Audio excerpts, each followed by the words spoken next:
Hello. आवाज आ रही है सभी को?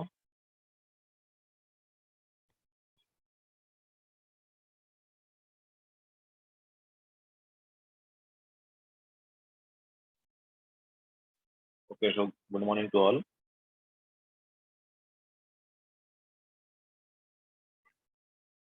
लास्ट लेक्चर में हमने इफेक्ट ऑफ टेम्परेचर देखा था। नाउ लेंगे इफेक्ट ऑफ कैटलिस्ट।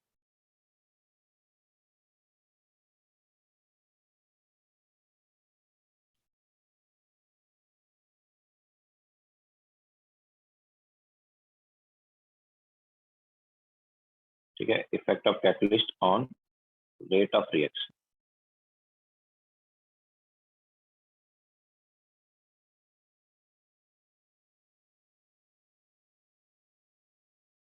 थोड़ा वेट कर लेते हैं, देन स्टार्ट करते हैं।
देव,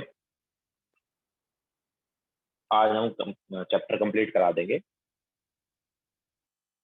तो ऑब्वियसली तुम्हें पूरा ही प्रिपेयर करना है चैप्टर।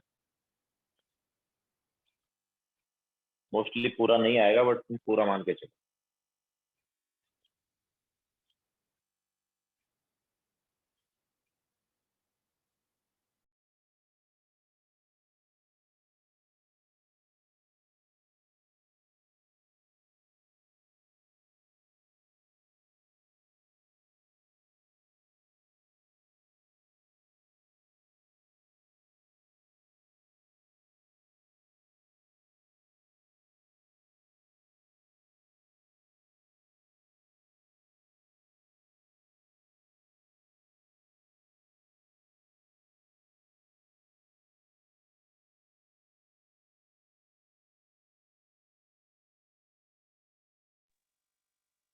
देविका, मैंने फर्स्ट लेक्चर में ही बताया था ना, single step reaction is elementary reaction.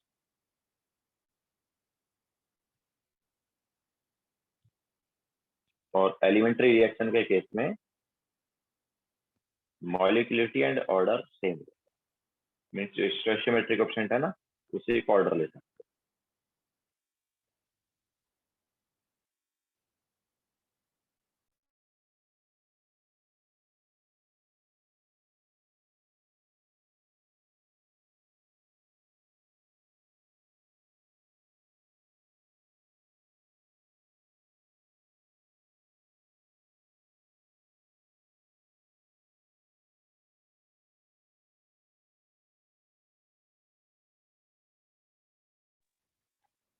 Devika chapter खत्म हो जाएगा तो ऑलरेडी आई थिंक 60 तक के डाउट ऑलरेडी ले चुके हैं। तो 60 के बाद वाले जो कमिंग डाउट लेक्चर है फ्राइडे, उस दिन ले लेंगे।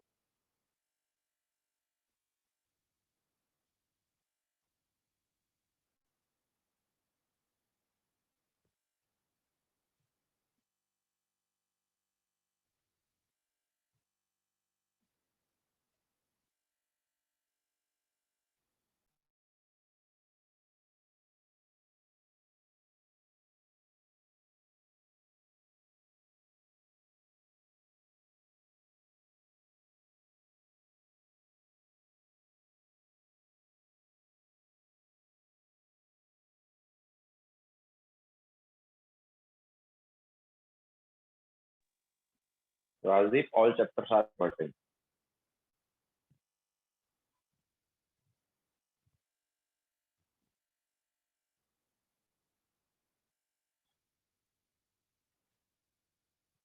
चलो स्टार्ट करते हैं। तो कैटलिस्ट जो है वो ऐड करने पर हमारे पास रिएक्शन जो है फास्ट हो जाती है। और इसका रीजन क्या है? इसका रीजन है कि वो एक्टिवेशन एनर्जी को चेंज कर देता है। ठीक है, तो on addition of catalyst,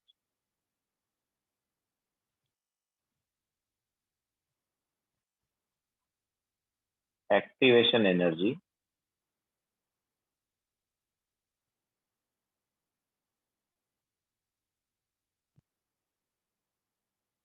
of reaction decreases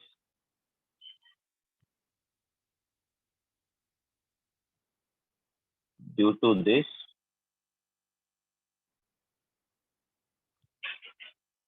rate constant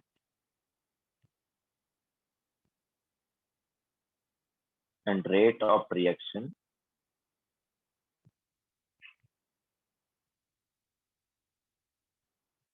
increase। तो कैटलिस्ट क्या करता है? एक्टिवेशन एनर्जी को कम कर देता है।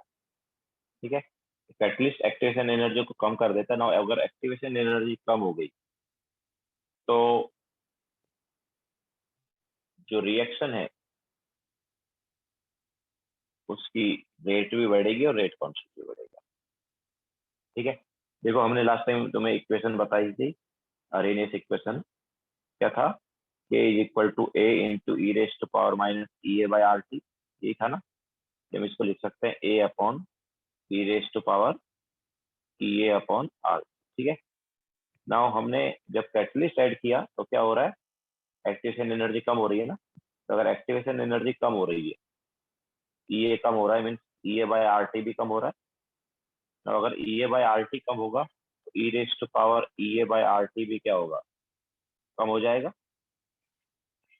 अगर E raise to power E A by R T कम होगा तो ऑब्वियसली के जो है वो क्या होगा? बढ़ जाएगा।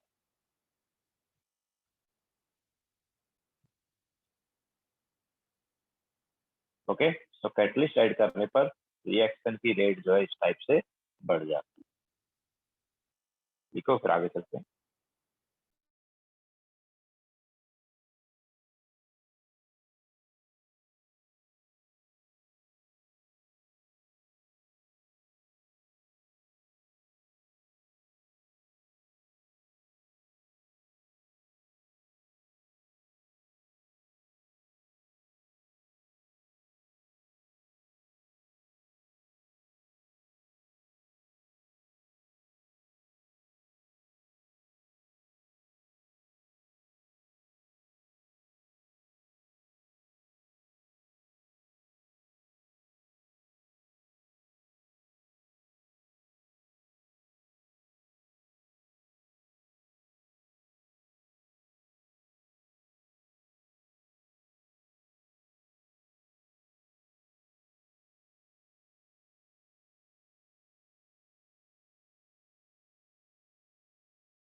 कैटलिस्ट ऐड करने पर क्या हो रहा है?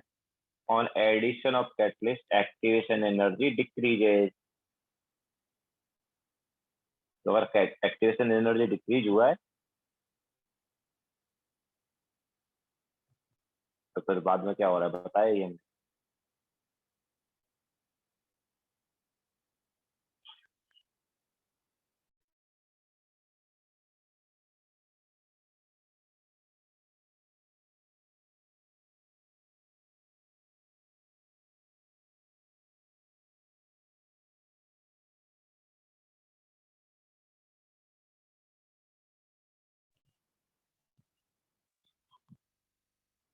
राइल वो स्यूडो फर्स्ट ऑर्डर है। तो स्यूडो फर्स्ट ऑर्डर का क्या है कि वहां पर मॉलिक्यूलिटी जो है वो वन नहीं है, लेकिन ऑर्डर वन आ जाता है। तो जनरली वाटर वगैरह के केस में स्यूडो फर्स्ट ऑर्डर रिएक्शन रहती है, क्योंकि वाटर जो है एक्सेस वगैरह में रहता है तो उसके रेस्पेक्ट में कोई ऑर्डर नहीं आता है। ठीक है। तो मतलब मॉलिक्युलरिटी तो मतलब टू टू रहेगी जनरली ऐसे केस में, लेकिन ऑर्डर क्या रहेगा, वन रहेगा।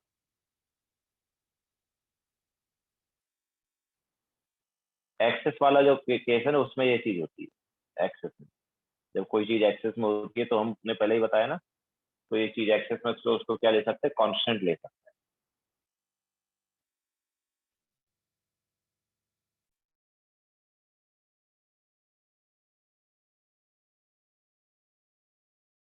Yes Mandar, this is first slide.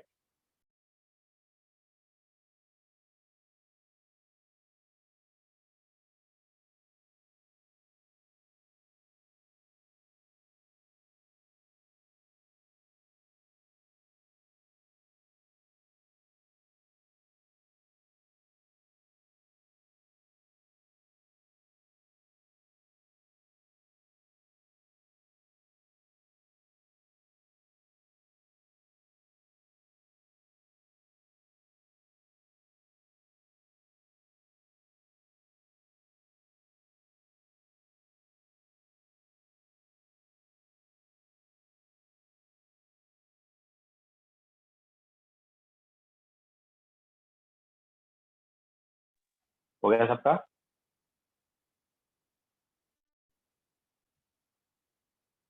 ठीक है। तो जैसे मान लो हमारे पास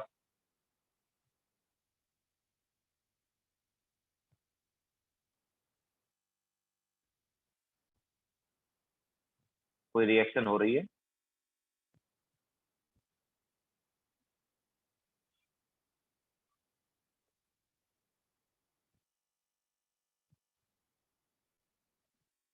तो रिएक्टेंट से प्रोडक्ट बन रहा है, एंड इस रिएक्शन का कुछ एक्टिवेशन एनर्जी था हमारे पास। ठीक है। देन हमने कैटलिस्ट ऐड किया, तो कैटलिस्ट ने क्या किया, एक्टिवेशन एनर्जी को कम कर दिया। ठीक है। तो बाद में हमारे पास एक्टिवेशन एनर्जी जो है वो कम आ गई। कैटलिस्ट हमने ऐड कर दिया, तो ये एक्टिवेशन एनर्जी नई वाली है। ठीक है। तो ये जो है, ये पुरानी वाली एक्टिवेशन एनर्जी है। ठीक है। इसको हम बोल देंगे ई ए अनकैटलाइज। ठीक है। ई अनकैट मतलब जब हमने कैटलिस्ट ऐड नहीं किया तब की एक्टिवेशन एनर्जी। और बाद में हमने क्या किया, कैटलिस्ट ऐड कर दिया, तो जैसा हमने बताया कैटलिस्ट ने क्या किया, एक्टिवेशन एनर्जी को कम कर दिया। तो ये वाली जो एक्टिवेशन एनर्जी है, this is E A cat. ठीक है। तो कैटलिस्ट क्या कर रहा है, नया हमें इंटरमीडिएट स्टेट दे रहा है। पहले इंटरमीडिएट स्टेट यहाँ पर आ रहा था, अब इंटरमीडिएट स्टेट यहाँ पर आ रहा है। ठीक है। ये जो कॉम्प्लेक्स आ रहा था, जो नया इंटरमीडिएट मतलब जो इंटरमीडिएट आ रहा था या जो कॉम्प्लेक्स आ रहा था, वो अभी डिफरेंट आएगा। ठीक है। तो अगर हम यहाँ पर इक्वेशन लिखें, तो पहले वाला क्या होगा, के, तो K uncat is A into E raise to power minus E A uncat upon R. ठीक है। तो पहले वाला अपने पास ये हो गया के। बाद वाला के क्या है, तो के कैट, जब हमने कैटलिस्ट ऐड कर दिया तो नया के आया हमारे पास, रेट कॉन्स्टेंट नया आया, is equal to A E raise to power minus E A cat upon R. ठीक है। तो रेट जो है कितना बढ़ा, तो के कैट अपॉन के अनकैट, मतलब कैटलिस्ट वाला rate constant divide by without catalyst वाला rate constant is equal to, देखो ए से तो ये कैंसिल आउट हो गया, तो it is E raise to power minus E A cat upon R T divide by E raise to power minus E A uncat upon R T. ठीक है। तो क्या आ गया ये, तो के cat upon K uncat is equal to E raise to power E A uncat minus E A cat upon R. ठीक है, तो कितने से हमारे पास एक्टिवेशन एनर्जी जो है डिक्रीज हुआ है, वो ये वाला part, E A uncat minus E A cat, मतलब कितना एक्टिवेशन एनर्जी डिक्रीज हो गया उसका difference divide by R T. Okay, तो रेट कांस्टेंट का जो रेशियो है it is E raise to power activation energy का difference divide by R T.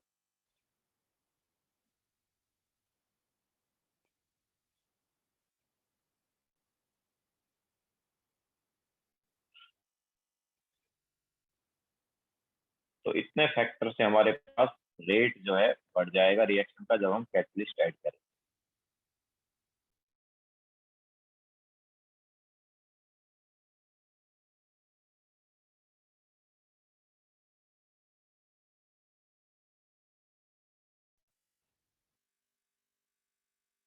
Tanvi देख लो जल्दी।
चलो now next question low.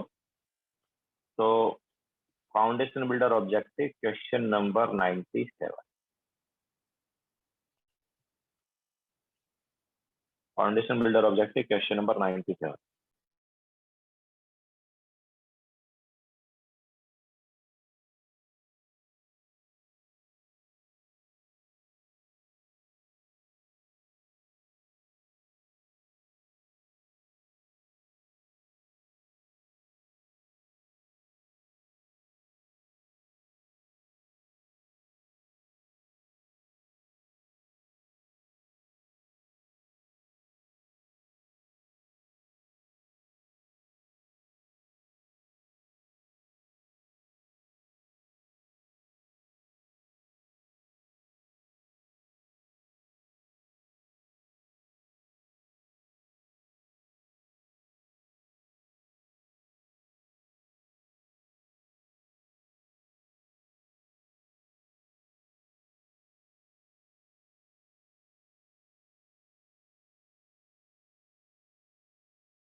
Devika E raise to power वाला सॉल्व कर लो आगे।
चलो देखो करा देते हैं।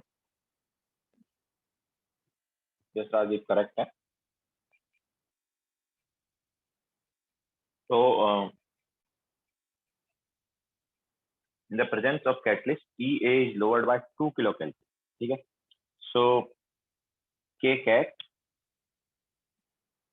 Upon K uncat is equal to E raise to power difference. कितना एक्टिवेशन एनर्जी कम हो गया, तो इट इज 2 किलो कैलोरी, मतलब 2000 कैलोरी डिवाइड बाय RT। तो R की वैल्यू क्या लेंगे, तो देखो हमने एक कैलोरी में लिया है ना, तो R की वैल्यू क्या लेंगे, 2 लेंगे, इनटू टेम्परेचर कितना है 27 डिग्री, मीन्स 300 कैलोरी। ओके, सो कितना फास्ट हो गया हमारे पास रिएक्शन, तो कितना फास्ट हो गया, it is E raise to power 10/3 क्या, yes, E raise to power 10/3। ठीक है, now E raise to power 10/3 की वैल्यू कैसे निकाले, तो या तो ऑब्वियसली कैलकुलेटर से कर सकते हैं। दूसरा देखो क्या तरीका है, मान लो ये हमारे पास y, this is nothing but y, so y मान लिया, तो दोनों साइड ln ले लो, तो ln y is equal to 10/3।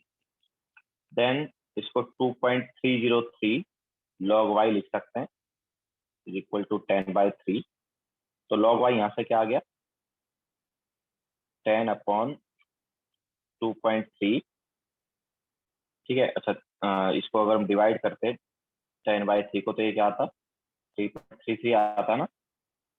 ठीक है, तो ये वैल्यू क्या हो गई, log y is equal to क्या हो गया, अप्रोक्सीमेटली 1 पॉइंट कुछ आएगा।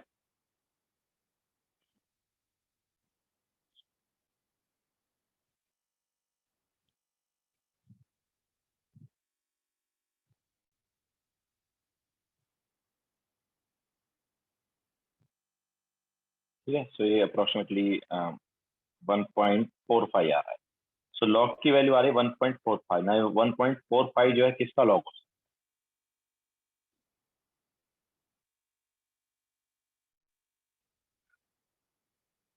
नहीं 11 का लॉग नहीं होगा, 11 का लॉग नहीं होगा।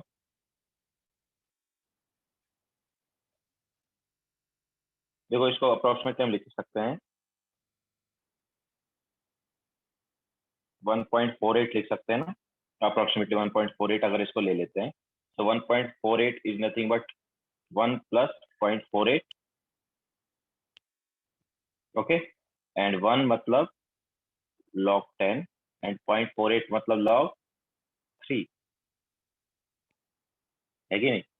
सो अप्रोक्सीमेटली क्या आ गया, log 30 आ गई। तो ऑब्वियसली log 30, तो y की वैल्यू हमारे पास क्या आ गई, 30 आ गई, बट हमने वैल्यू थोड़ी सी बढ़ा ली है, 1.45 से हमने कितना ले लिया, 1.48 ले लिया, तो यहाँ ही नहीं आया। तो हमारा y का वैल्यू कितना आ रहा है, 30 आ रहा है, बट आंसर 30 से थोड़ा सा छोटा रहेगा। तो कौन सा करेक्ट आंसर हुआ भाई, कौन सा करेक्ट आंसर हुआ, 28 हो गया ना। हमारा y कितना आया, हमारा y आया 30। ठीक है, सो अप्रोक्सीमेट आंसर आया 30, तो 30 के पास में कौन सा है भाई, 30 के पास में 20। क्लियर है सबको, या फिर ऑब्वियसली कैलकुलेटर से करते तो डायरेक्ट आंसर आ जाता।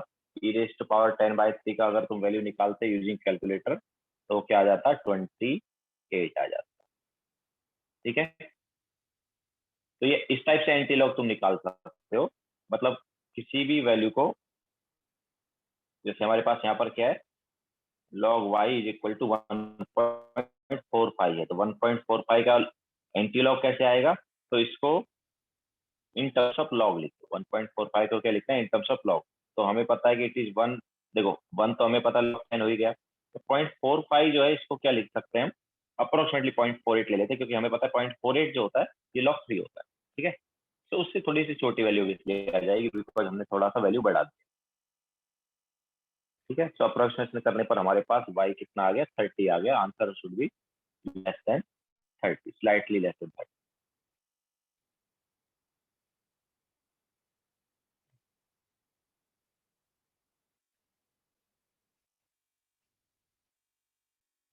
ओके, क्लियर है सबको। तो ये हमारे पास था इफेक्ट ऑफ कैटलिस्ट। तो कैटलिस्ट बेसिकली क्या करता है, एक्टिवेशन एनर्जी को डिक्रीज करता है।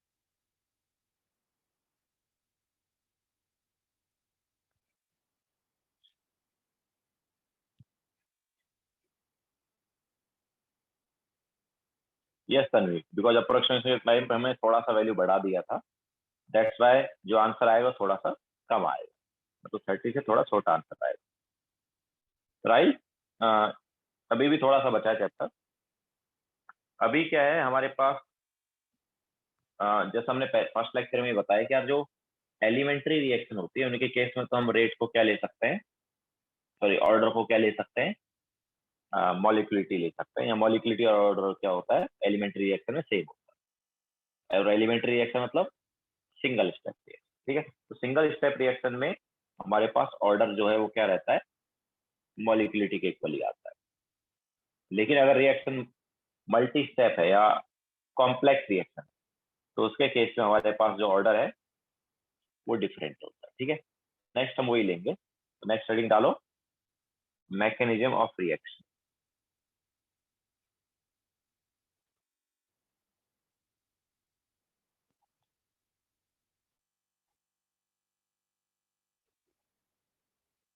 ठीक है, तो इन मल्टी स्टेप रिएक्शन, ये वैसे तुम्हें ऑर्गेनिक में भी थोड़ा बताया ही होगा, in multi step reaction slowest step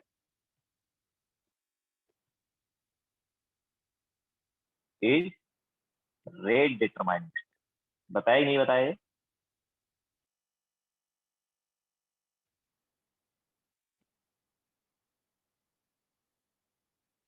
slowest step is rate determining step.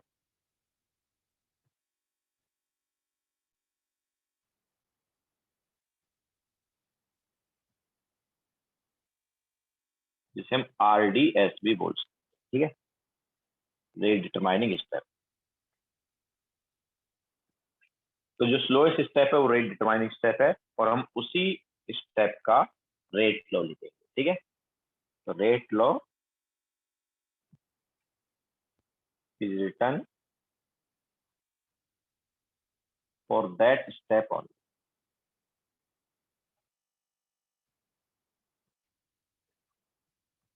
Okay, तो जो स्लोएस्ट स्टेप होगा वो रेट डिटरमाइनिंग स्टेप होगा, और उसी स्टेप स्टेप का हम क्या लिखते हैं, रेट लॉ, ठीक है। तो एक क्वेश्चन ले लेते हैं और उसमें देखते हैं कि उसमें मॉलिक्यूलिटी जो है वो ऑर्डर है या नहीं, ठीक है। तो हमारे पास मान लो एक रिएक्शन है,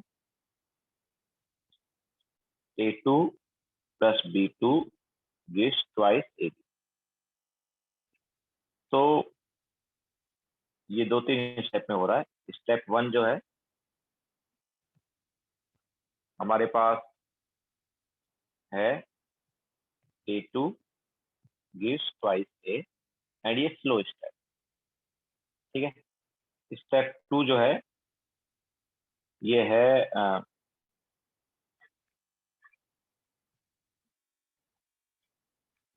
A प्लस B2,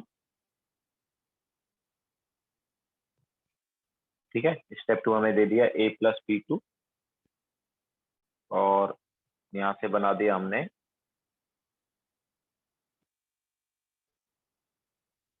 A भी बना दिया, मान लो।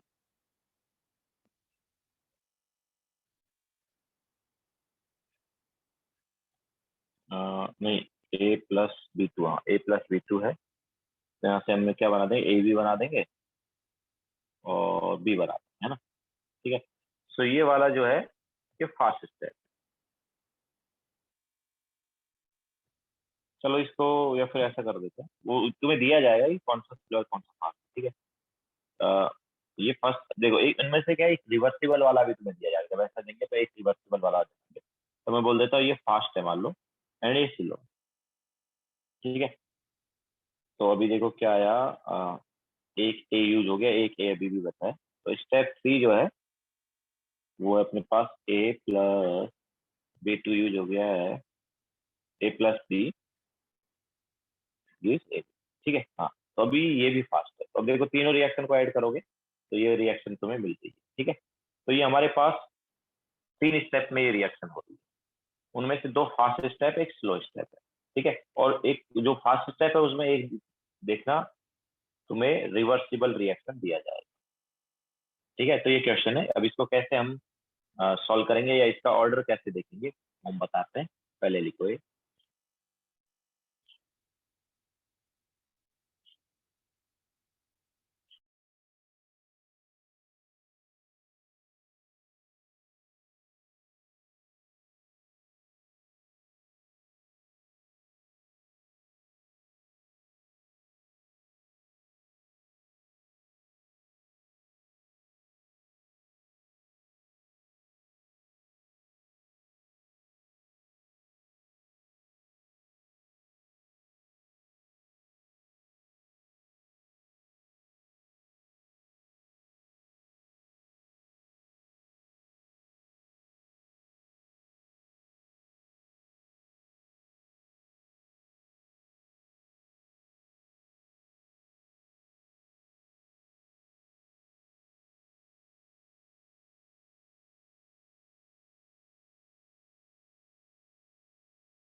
देख लिया तुमने।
हो गया सबका।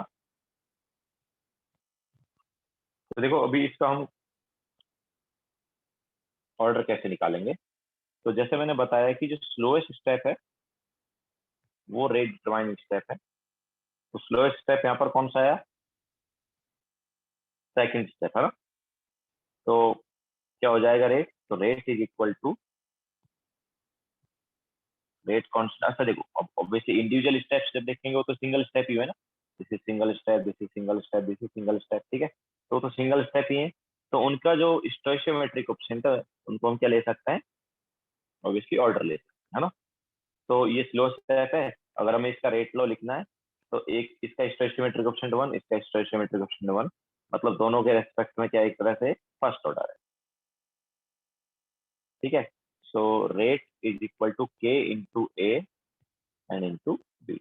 अब देखो जब तुम रेट लॉ लिख रहे हो ना, तब तुम्हें एक चीज ध्यान देनी है कि इसमें ओवरऑल रिएक्शन वाले जो रिएक्टेंट और प्रोडक्ट है वही आने चाहिए, इंटरमीडिएट कोई नहीं आना चाहिए। जैसे ये देखो ए और बी यहाँ पर एक तरह से क्या इंटरमीडिएट है, क्योंकि ये ओवरऑल रिएक्शन में है ही नहीं। ओवरऑल रिएक्शन में हमारे पास 3 ही चीजें हैं, एक है A2, एक है B2 और दूसरा है मतलब तीसरा है AB। Okay, so A2, B2 and AB के अलावा कोई नहीं आना चाहिए। तो यहाँ पर क्या आ रहा है, ए आ रहा है ना, तो रेट लॉ में ए नहीं आ रहा क्योंकि ओरल रिएक्शन में वो नहीं। तो क्या है, ऐसा हमारे पास कोई भी सब्सटेंस अगर आ रहा है रेट लॉ में, तो उसे क्या करना है, एलिमिनेट करना। अब कैसे एलिमिनेट करें यार ए को, तो ए को एलिमिनेट करने के लिए हमारे पास रिवर्सिबल रिएक्शन क्या दी हुई है, रिवर्सिबल रिएक्शन। तो रिवर्सिबल रिएक्शन का क्या होता है भाई, इसका होता है इक्विलिब्रियम कांस्टेंट। रिवर्सिबल रिएक्शन का क्या होता है, इक्विलिब्रियम कांस्टेंट। तो के इक्विलिब्रियम, ये तो था अपने पास रेट कांस्टेंट, यानी ये इक्विलिब्रियम कांस्टेंट। तो के इक्विलिब्रियम इज इक्वल टू क्या होगा बताओ, इक्विलिब्रियम कांस्टेंट का एक्सप्रेशन क्या होगा, ए का concentration raise to 2 divide by A two concentration, होगा कि नहीं होगा। तो A concentration raise to 2 divide by A two concentration. तो यहाँ से ए का कॉन्सेंट्रेशन का स्क्वायर क्या आया, equilibrium constant into A2 concentration. तो ए क्या आ गया, कॉन्सेंट्रेशन ऑफ ए हो गया equilibrium constant raise to half and A two raise to half. ठीक है, नाउ इसको इधर सब्स्टिट्यूट कर देंगे। तो रेट क्या आ गया, रेट आ गया K that is rate constant into equilibrium constant raise to half into A two raise to half into B two. अब देखो, अब हम साफ साफ देख सकते हैं कि इसमें ए2 और बी2 ही आ रहा है। ठीक है, now rate constant into equilibrium constant raise to half is नया कांस्टेंट। ठीक है, ये हमारे पास क्या आ गया, कोई नया कांस्टेंट आ गया, नया रेट कांस्टेंट आ गया। ओके, सो रेट क्या हो गया फिर, तो rate is equal to K new into A two raise to half into B two. तो बताओ ऑर्डर क्या हुआ, तो ऑर्डर जो है हमारे पास क्या आ गया भाई बताओ, ऑर्डर आ गया हाफ प्लस 1 दैट इज 3/2। ठीक है, सो इस क्वेश्चन में मॉलिक्युलरिटी जो है वो क्या है, मॉलिक्युलरिटी 2 है। मॉलिक्युलरिटी क्या है, 2 है। देखो A2 plus B2 gives twice AB है ना, तो मॉलिक्युलरिटी क्या था, 2 था, 1 प्लस 1 मॉलिक्युलरिटी 2 था। लेकिन ऑर्डर क्या आ रहा है, ऑर्डर आ रहा है 3/2। क्लियर है। तो इस टाइप से हम मल्टी स्टेप रिएक्शन का क्या निकालेंगे, ऑर्डर निकालेंगे कि उसका ऑर्डर क्या है।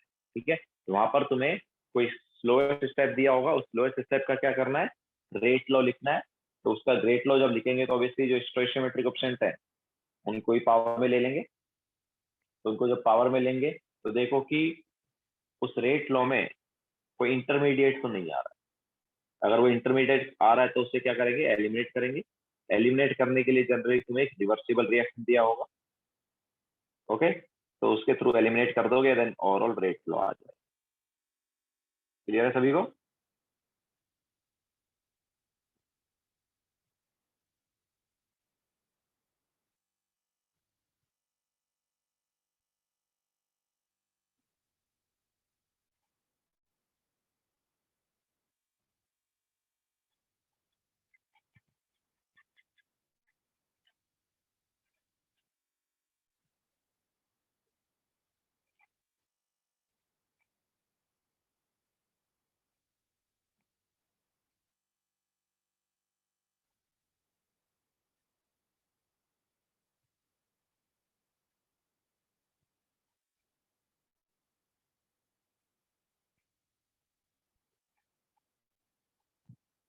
ये देखो हमने क्या किया है, इस ए को सब्स्टिट्यूट किया है यहाँ पर।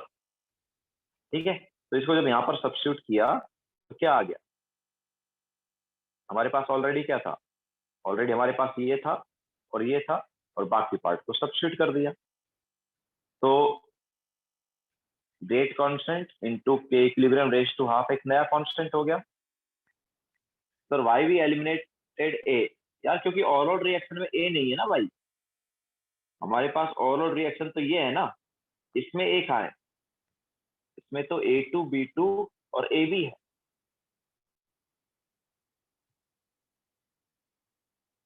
तो रेट लो जो है वो इंटरमीडिएट के टर्म्स में थोड़ी आएगा, वो तो रिएक्टेंट या प्रोडक्ट के टर्म्स में आएगा ना।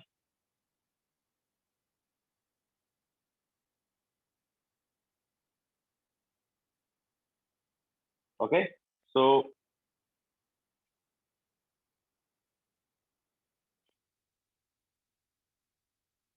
तो हमारे पास ये हमने क्या किया, ए को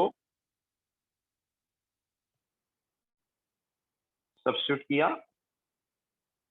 तो ए को सब्स्टिट्यूट किया तो ये वाला पार्ट आ गया, तो इसमें ये दोनों कांस्टेंट हो गए, नया कांस्टेंट आ गया into A2 raise to half और B2 रेज टू 1 हो गया। तन्वी A2 कहाँ से आया, A2 आया इधर से, सेकंड रिएक्शन जो है ना उधर उधर से आया। ये जो सेकंड रिएक्शन है तन्वी, सॉरी ये फर्स्ट रिएक्शन जो है, जो मैंने बताया रिवर्सिबल रिएक्शन होगी, उस रिवर्सिबल रिएक्शन का हम क्या लिखेंगे, इक्विलिब्रियम कांस्टेंट का एक्सप्रेशन लिखेंगे, तो वहां से आएगा A2। ठीक है, ये देखो, तो इक्विलिब्रियम कांस्टेंट का एक्सप्रेशन लिखा तो उधर से क्या आ जाएगा, A2 आ जाएगा।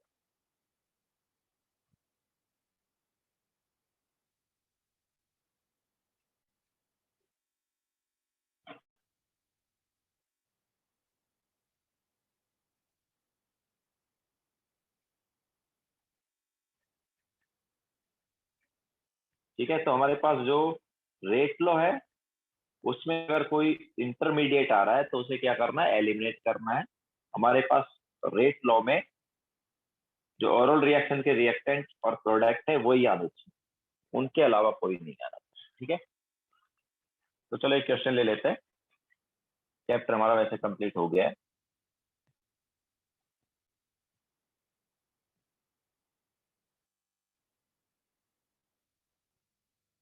यस मिताली बोलो।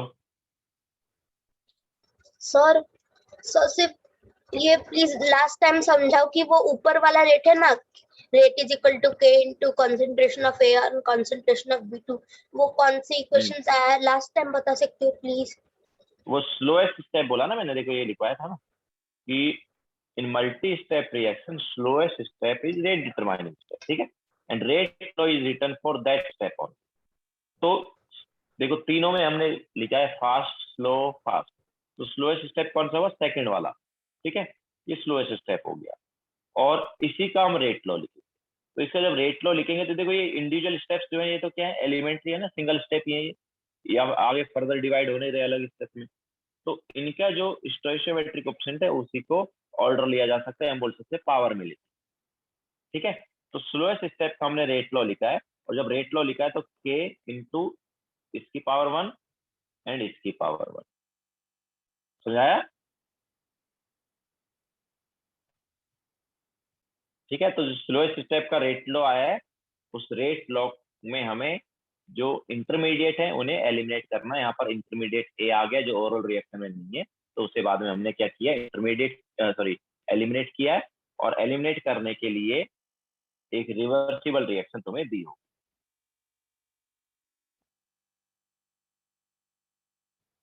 ठीक है, सो क्वेश्चन ले लेते हैं। यस रोहन, फास्ट और स्लो स्टेप जो है दिए होंगे। Foundation builder objective question number 99।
Yes correct है सभी का।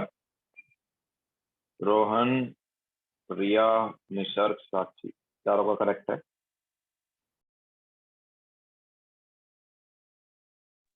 Tushar also correct.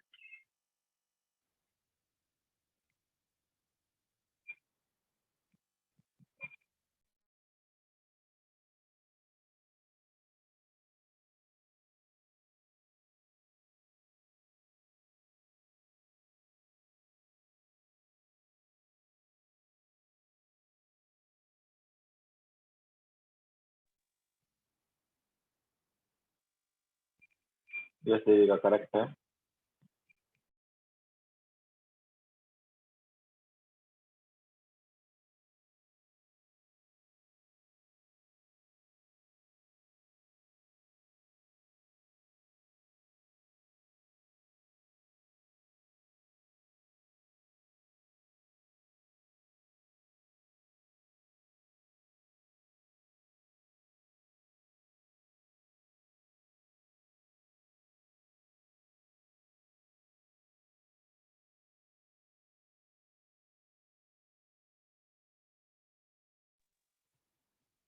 तो देखो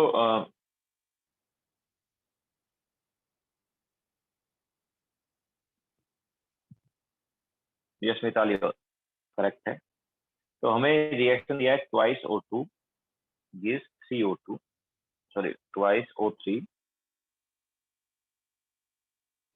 gives 3O2 एंड 3 स्टेप हैं। स्टेप 1 जो है, नो सॉरी 2 स्टेप है। स्टेप 1 जो है वो क्या है, O3 gives O2 plus O, तो ये स्टेप फास्ट है। एंड स्टेप 2 जो है वो है O plus O3 and it is slow step. तो जैसे मैंने बताया कि रेट लॉ किसका लिखते हैं, हम स्लो स्टेप का लिखते हैं। तो दिस इज स्लो स्टेप, तो इसका क्या लिखेंगे, रेट लॉ लिखेंगे। ओके सो इसका जब हम रेट लॉ लिखेंगे तो क्या आएगा वो, तो rate is equal to rate constant के इंटू ओ इंटू O3। अब देखो रेट लॉ में हमारे पास ओ आ रहा है, बट ये ओ जो है ओवरऑल रिएक्शन में नहीं है, तो इसे क्या करना चाहिए, एलिमिनेट करना चाहिए। तो इसे एलिमिनेट करने के लिए हम क्या यूज करेंगे, ये वाला रिवर्सिबल रिएक्शन यूज करेंगे। तो इसका जो इक्विलिब्रियम कांस्टेंट का एक्सप्रेशन रिवर्सिबल रिएक्शन का ये क्या होगा, it is O2 into O divide by O3। तो यहाँ से O क्या आ गया, O का concentration is equilibrium constant into O3 concentration upon O2 concentration. ठीक है, नाउ इसको हम यहाँ पर सब्स्टिट्यूट कर देंगे। सो रेट इज इक्वल टू क्या आ गया, rate is equal to K into के equilibrium into O3 divide by O2 and then O3। ठीक है, सो ये ऑब्वियसली एक नया इक्विलिब्रियम कांस्टेंट, सॉरी नया रेट कांस्टेंट हो गया। इट इज के new into O3 raise to 2 and O2 raise to -1। ठीक है, सो which option it is, it is B option. Okay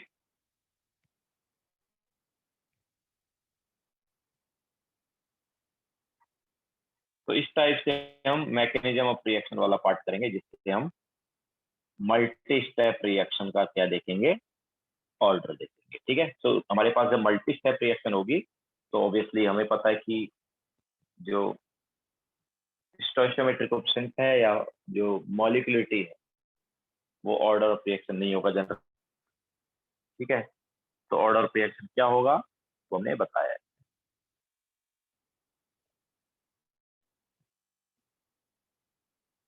yes रायलन बोलो।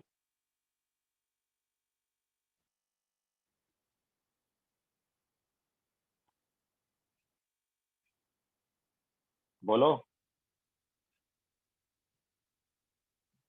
रायलन, अनम्यूट किया है मैंने, डाउट है तो बोलो।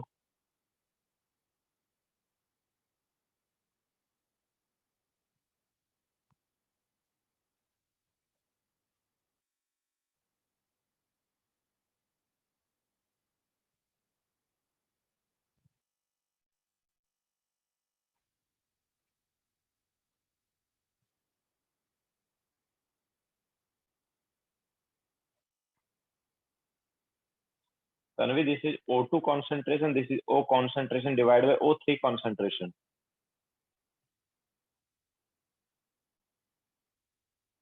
This implies 2.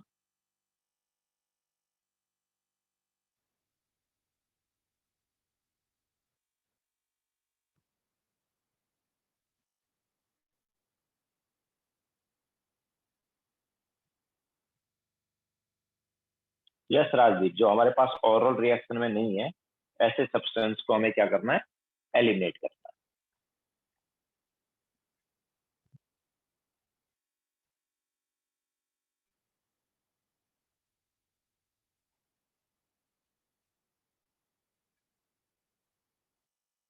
पहले मैं समझा नहीं सर. एक ऑप्शन है unpredictable. What situation must we get for the right option to be unpredictable? मतलब क्या है, मैं समझा नहीं रहा है. इस पर्टिकुलर क्वेश्चन की बात कर रहे हो या तुम इन जनरल बात कर रहे हो?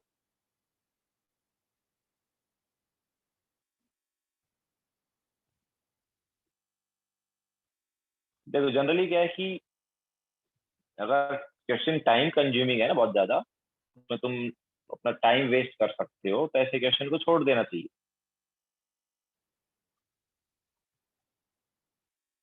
सर ही आस्किंग कि when is the reaction unpredictable.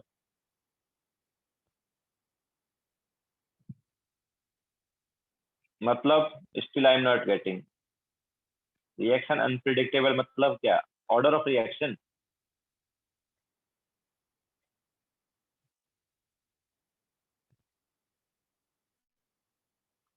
Order of reaction तो हम कभी प्रेडिक्ट कर ही नहीं सकते.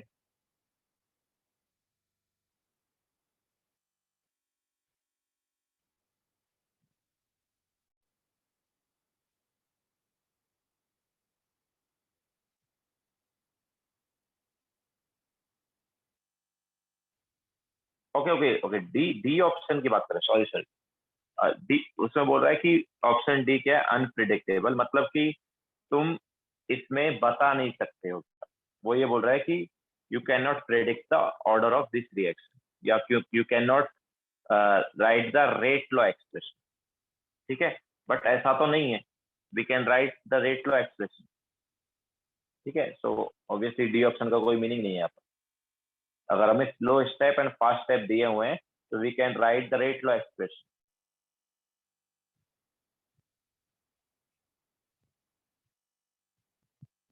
ओके, अगर हमें slow step and fast step नहीं दिए होते रायलन इस क्वेश्चन में, then obviously it was unpredictable.